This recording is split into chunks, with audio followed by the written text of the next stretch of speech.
দেখেন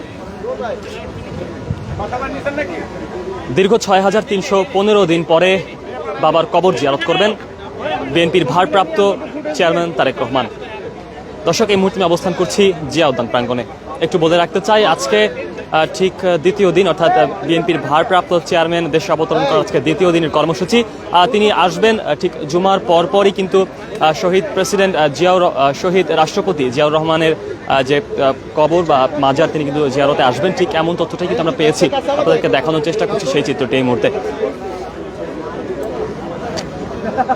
দর্শক, সরাসরি সংযুক্ত করেছি আপনাদেরকে জিয়া উদ্যান থেকে, এবং আজকে শহীদ রাষ্ট্রপতি জিয়াউর রহমানের যে কবর রয়েছে ঠিক সেই কবর কিন্তু জিয়ারত করতে আসবেন বিএনপির ভারপ্রাপ্ত চেয়ারম্যান তারেক রহমান, এবং ঠিক জুমার পরপরই কিন্তু তিনি আসবেন বলে জেনেছি। এবং এখনো পর্যন্ত কিন্তু কঠোর যে নিরাপত্তার চাদর রয়েছে ঠিক সেই চাদরে কিন্তু মোড়ানো রয়েছে এই জিয়া উদ্যান প্রাঙ্গণ। আমি মুহূর্তে রয়েছি জিয়া উদ্যানের যে সড়কটি রয়েছে, অর্থাৎ জাতীয় সংসদ ভবন, এবং পাশাপাশি জিয়া উদ্যানের যে মধ্যবর্তী যে সড়কটি রয়েছে আমি ঠিক সেই সড়কটিতে রয়েছি। একটু আপনাদেরকে বলে রাখতে চাই, ঠিক বিএনপির এই ভারপ্রাপ্ত চেয়ারম্যান কিন্তু গতকাল দেশে এসেছেন, এবং ঠিক আছে দ্বিতীয় দিনের যে কর্মসূচি তিনি এখান থেকে ঠিক বাদ জুম্মা অর্থাৎ জুমার পরপরই তিনি কিন্তু শহীদ রাষ্ট্রপতি জিয়াউর রহমানের যে মাজার রয়েছে জিয়া উদ্যানে ঠিক সেই মাজারে তিনি আসবেন। এবং ঠিক এটা দীর্ঘ 17 বছর পরে কিন্তু পিতার যে কবর ঠিক সেই কবর জিয়ারতের দিন, আজকে ঐতিহাসিক একদিন বলতে গেলে।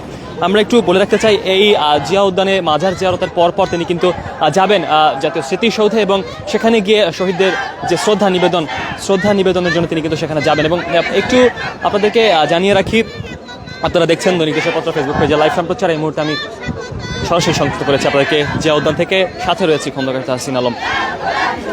রাজধানী জিয়া উদ্যান প্রাঙ্গণ থেকে সংযুক্ত করেছি আপনাদেরকে। দেখতেই পাচ্ছেন ইতিমধ্যে কিন্তু যদিও বা ঠিক এখন জুমার আগ মুহূর্তে জনসাধারণ কিংবা বিএনপির ভক্ত সমর্থকদের আনাগোনা কিছুটা কম রয়েছে, তবে ধারণা করা হচ্ছে খুব শীঘ্রই জুমার পরপরই কিন্তু এই জায়গাটিতে পা ফেলার জায়গা থাকবে না বলে ধারণা করা হচ্ছে। কেননা বিএনপির গতকালকের যে আমরা সংবর্ধনার যে বিষয়টি দেখেছিলাম, ভারপ্রাপ্ত চেয়ারম্যানকে তারা যেভাবে সংবর্ধনা করেছিলেন এক প্রকার সেই জায়গায় পা ফেলার জায়গা ছিল না। এবং আজকে কিছুটা ধারণা করা হচ্ছে যে যেহেতু ভারপ্রাপ্ত চেয়ারম্যান বিএনপির তিনি আজকে শহীদ রাষ্ট্রপতি জিয়াউর রহমানের কবর জিয়ারত করতে আসবেন, এবং তার আশাকে ঘিরে কিন্তু বিএনপি নেতাকর্মীদের কিন্তু উপচে পড়া যে ভিড় সেটিও কিন্তু থাকবে, এই বিষয়টি কিন্তু আমরা ধারণা করছি। এবং এখনো পর্যন্ত সর্বশেষ যে তথ্যটি রয়েছে, কিছুক্ষণ পরই অর্থাৎ জুমার নামাজের পরপরই তিনি কিন্তু অবস্থান করবেন বা তিনি আসবেন এখানে, এবং তার এই আশাকে কেন্দ্র করে বা তার এই কর্মসূচিকে কেন্দ্র করে কিন্তু এই সড়কে